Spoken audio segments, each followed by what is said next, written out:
Contribution ఏం లేదండి. యాక్చువల్గా నేను దిల్ రాజు గారి తరఫున కూడా వచ్చి అప్రిషియేషన్ చేద్దామని వచ్చాను. చేసింది 2 సీన్లు, అందులో ఒక మంచి సీన్ మా డైరెక్టర్ గారు తీసేశారు, ఇంకొక సీన్ ఉంచారు. బట్ ఇలాంటి సినిమాల్లో ఎక్కడో ఒక చోట ఒక క్లోజప్ ఉన్నా చాలు, అదృష్టంగా భావిస్తున్నాను నేను.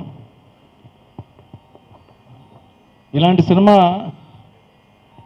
జనరల్ సక్సెస్ఫుల్ ఈరోజు కంటిన్యూస్ హిట్స్ ఉంటే వెంటనే చేస్తారు వాళ్ళు, ఒక సినిమా రిస్క్ వేద్దామని. But Nani cinema previous cinema flop అయింది, తను సేఫ్ జోన్లోకి వెళ్లకుండా ఇంత రిస్క్ వేస్తాడు నేను ఎప్పుడు ఎక్స్పెక్ట్ చేయాలి. ఏ యాక్టర్ కూడా చేయరు. ఒక సినిమా పోయినప్పుడు next safe zone minimum guarantee ఉన్న సినిమాలు చేస్తారు. అటువంటి తను రిస్క్ వేసి, ఏదైనా పాత్ బ్రేకింగ్ ఉంటే లైఫ్ రిస్క్ వేస్తేనే వస్తుంది. అది తను ఈరోజు తను ఆ సక్సెస్ ఎంజాయ్ చేస్తున్నాడు. బట్ చేసే ముందు ఇలాంటి సినిమా ఎలా ఓకే చేశాడు, డైరెక్టర్ ఏం చెప్పి కన్విన్స్ చేశాడో, అది కథగా చెప్తే అద్భుతంగా ఏం అనిపించదు, ఎక్సైట్మెంట్ అయిపోయి అని ఉండదు. బట్ ఎక్కడో తను క్యారెక్టర్ ఫీల్ అయ్యి, నేను ఆ ఒక్క సీన్ చేసిన ఆ సీన్లో నాకు అర్జున్లాగే కనపడ్డాడు తప్పించి నానితో మాట్లాడుతున్నట్టు అనిపించడం. అంత టీము చాలా సైలెంట్గా, చాలా కామ్గా ఈ సినిమా చేశారు. అంత గొప్ప సినిమా చూసే కనిపించింది. వీళ్ళ ఇంత గొప్ప సినిమా తీశారా అనిపించింది. గౌతమ్, మీరు నా ఫస్ట్ సినిమాలో కూడా అవకాశం ఇచ్చారు, కుదరలే చేయడం.